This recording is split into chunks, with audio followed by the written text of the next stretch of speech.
Hey, welcome everybody. This is John Palmaducci, Dr. Speed Selling. This is Raging Verbalist number 184. For those of you keeping track, hopefully you are.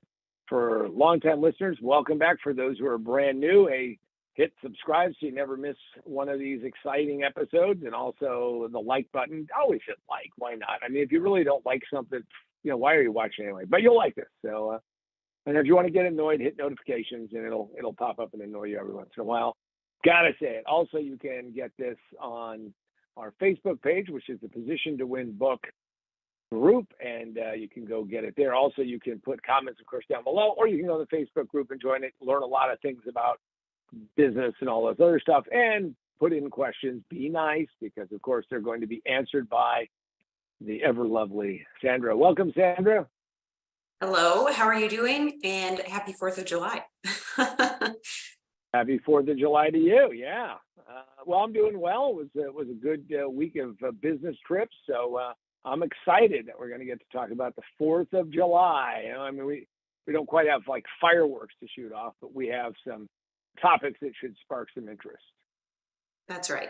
All right. So speaking of independence, there seems to be a growing trend of those who are seeking dependence. Well, it seems to be that way because everywhere you turn, there's all this discussion about do more for me, maybe there should be a government program for everything. Cut your meat.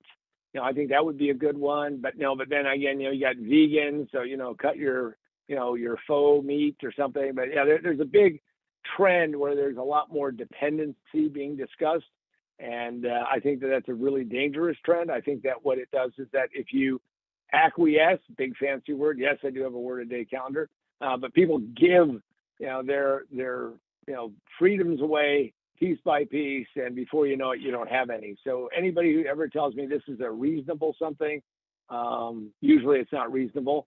And I think there's a growing dependency aspect because, of course, who doesn't want to have the illusion, and I call it the illusion of free stuff, the illusion of just getting things and having somebody else take care of that.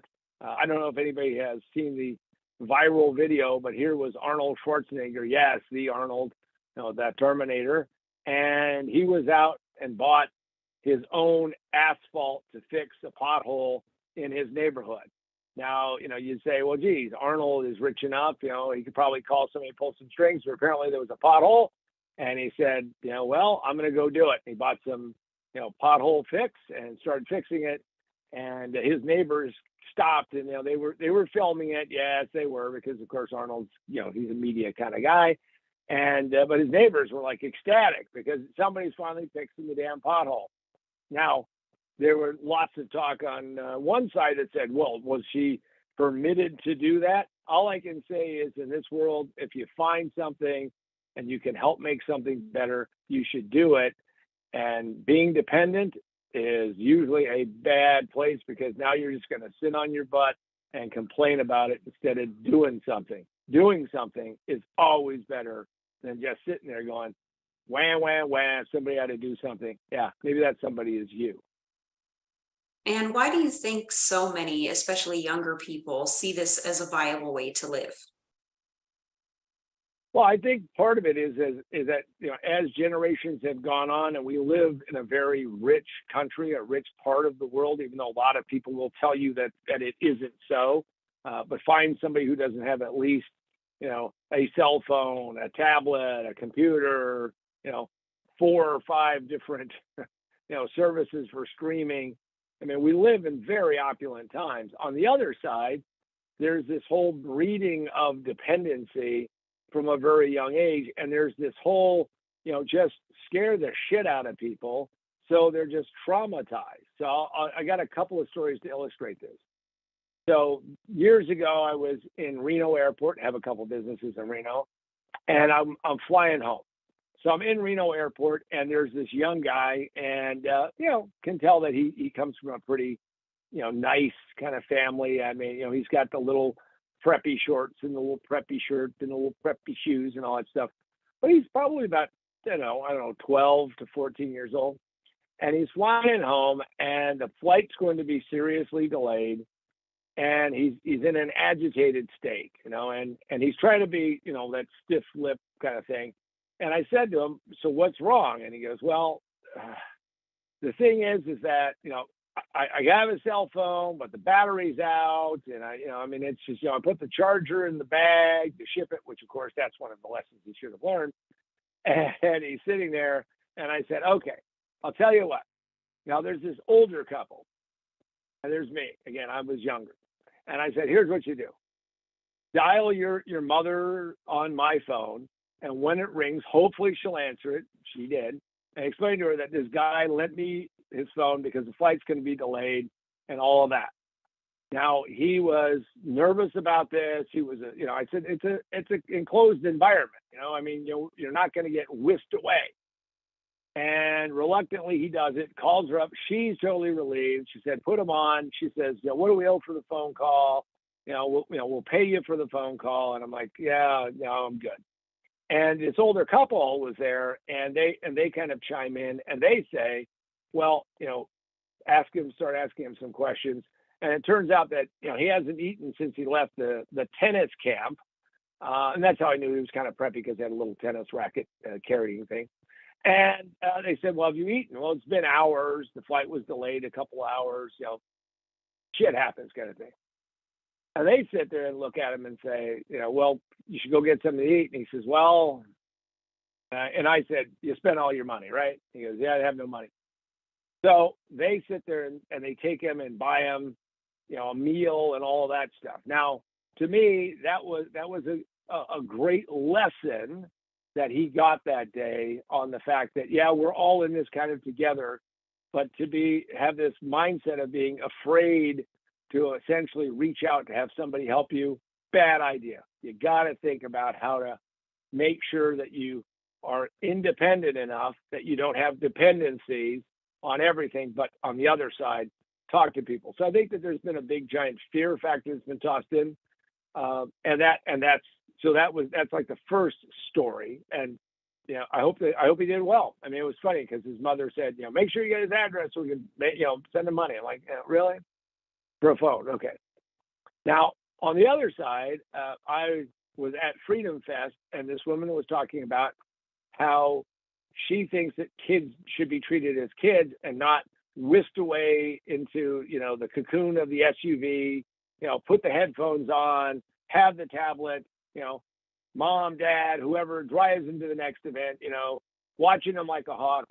Now, I understand that, there's all kinds of things out there, but sometimes you just have to be able to go out there and be independent.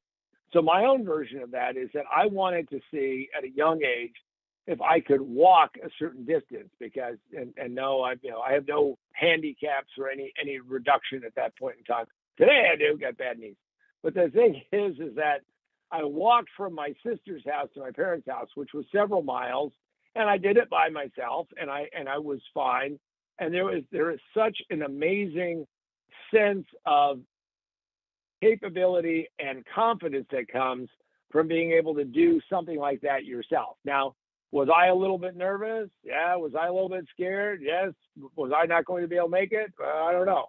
Now, from that, I eventually, though I never ran a marathon, we had walkathons to raise money, and I would go raise money, and I did that several years in a row, where you walk at least the distance of a marathon. Now, some people would run it, and I would walk it. Now, the thing about it is that breeds a certain amount of independence, which gave me confidence to do so many things in my life. And my sense is that we have so traumatized generations of people that they're not going to just take that and go do something with it. So there you go. And can you give me an example? Well, an example of this is that the fact, and it may even be broader as we're recording this and putting this out, right?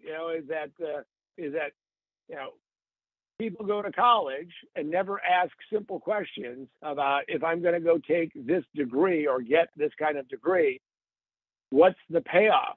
Now, I'm all for studying anything you're interested in. If you're interested in studying art or history or psychology or sociology or whatever it might be, great on you. However, what happens is that you have to ask the very hard-nosed question. Sorry, this is reality knocking at your door, knock, knock, knock, which is you've got to know that will it pay off?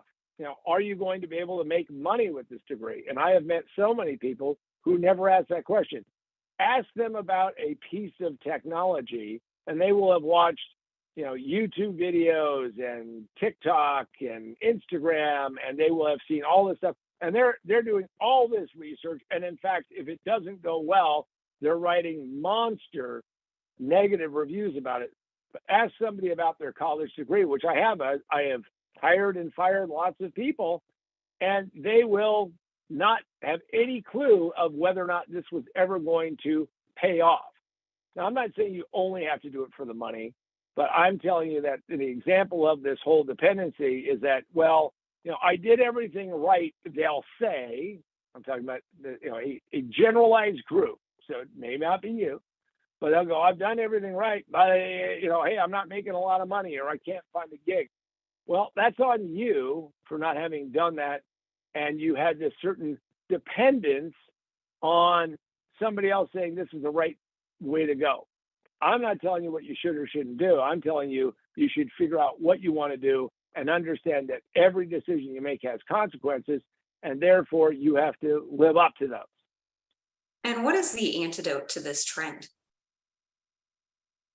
Well, the antidote is a little, it's like they always try to put something with medicine. There's a song that goes, a spoonful of sugar helps the medicine go down. Well, I'm not going to give you any sweetener on this one. The antidote is you take responsibility for your own life. You take your responsibility for your own decisions. And I have made some really good decisions. I have made some absolutely horrendous decisions.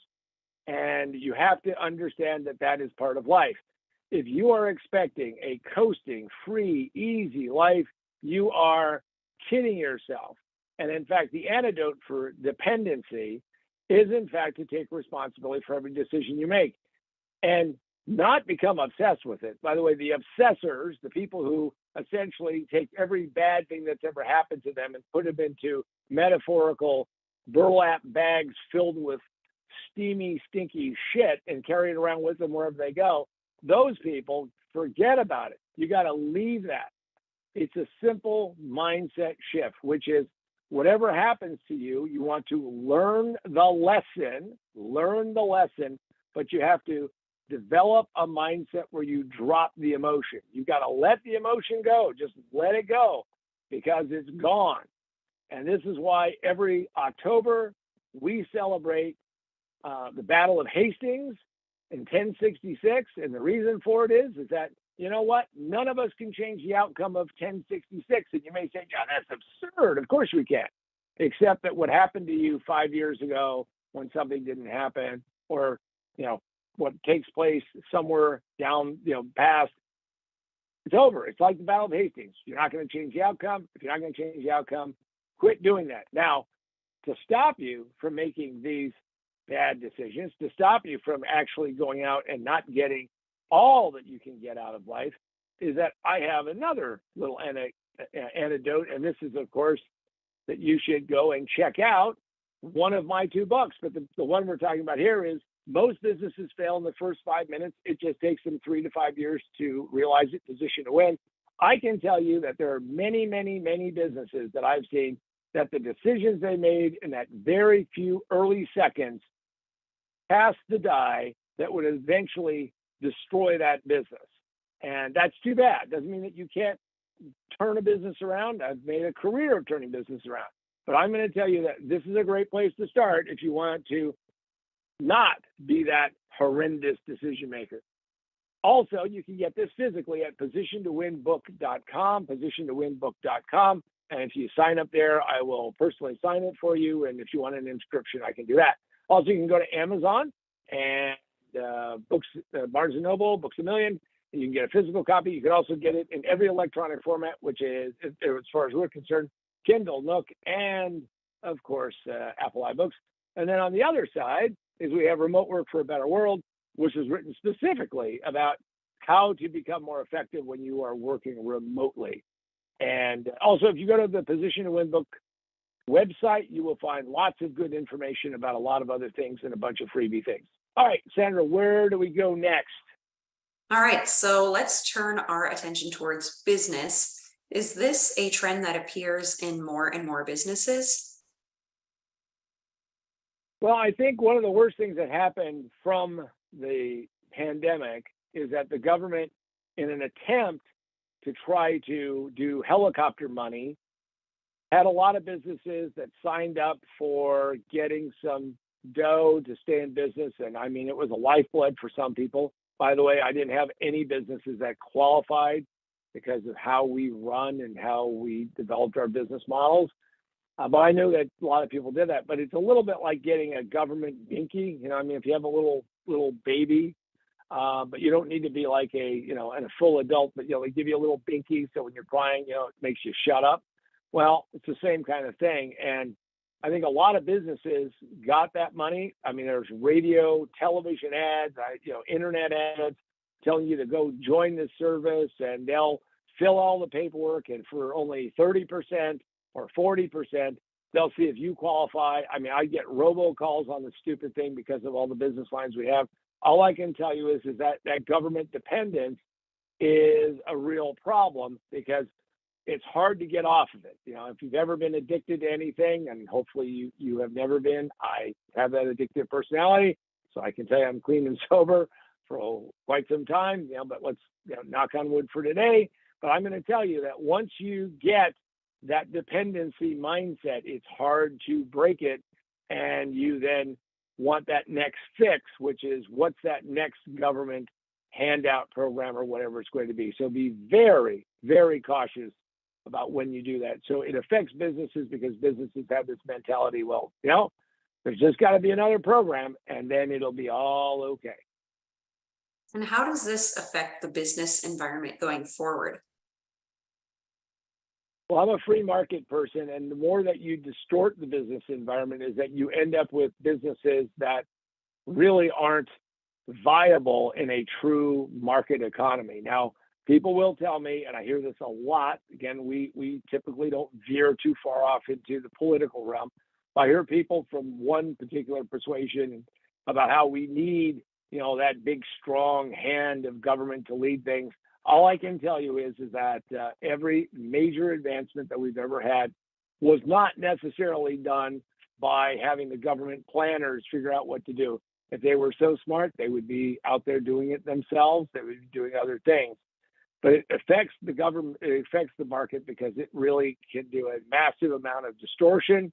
And the problem with distorting markets is that it is hard to get back to a true market because, again, we're dealing with artificial situations. If, in fact, you want to look at one of the craziest regulations, and it still exists, it's still out there, and this is still a distortion that is taking place, is if you wonder why you can't buy a little pickup in the United States, it's really simple. They can't make money. I mean, Toyota and Nissan and all the Japanese car companies make little pickups all around the world. You'll see them. And why don't we have them? Well, because of the chicken tax. So you can go Google that and make yourself aware of that. But it was a dependency thing where small trucks have a huge tariff on them, and it's been around for a long time. So anybody who says, well, we're going to eliminate some things, how about starting with that one and be cool to have little trucks again? And can somebody fight this trend, or is it insurmountable? Well, I think in business, what you always want to understand is what are your dependencies. We look at a lot of different analyses tools, but what is your dependency, and what does that dependency do, and does it distort your business, and does it distort what you do? Now, sometimes that's just the way the market that you're living in is. I'm not a tipping at windmills kind of person where you want perfection out of the world. Maybe I think we want that, but it's really probably not possible. So what you have to do is you have to be very clear in your own mind what your dependencies are or independence. But I think always leaning towards independence and being able to do things that you need to do when you need to do them is very important.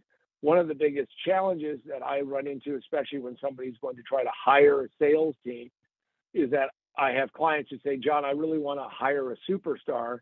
And I always ask them if they can pay the superstar tax, which they'll be astonished that I've said that, because like there's no one out there in this world who's talking about superstar tax. And superstar tax is that superstars are very independent. All you have to do is look at in the sports arena, and you look at like a Michael Jordan. The rules apply to everybody but to Michael Jordan. You look at LeBron, you look at Tom Brady, now that's just the way it goes.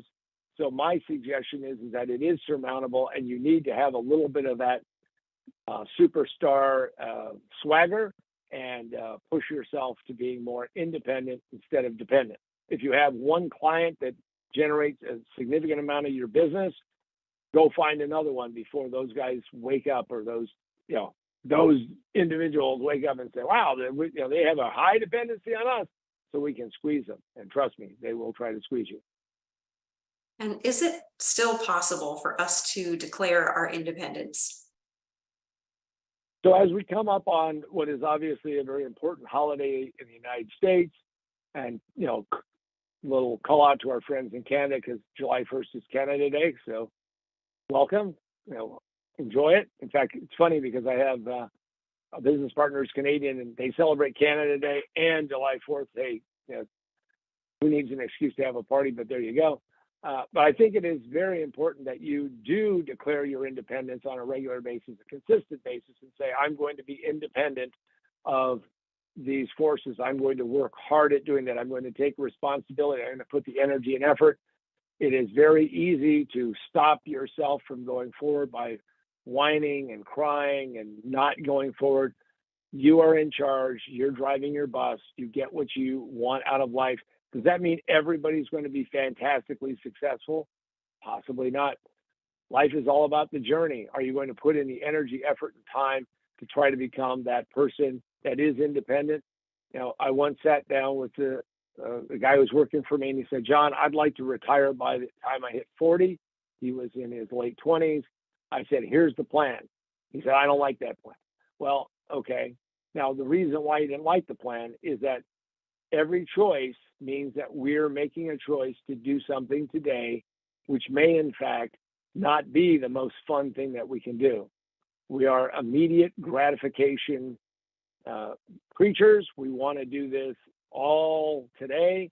And what I'm going to tell you is you have to make sure that you have a good plan, that you know what you're going to go after, and also understand that no plan is perfect. More importantly, independence comes from a mindset, and it starts with you. You can be totally trapped in a situation, and today you can wake up and say, I'm going to be independent, and exhibit it in all these little small ways, and it will grow into a bigger, better level of independence.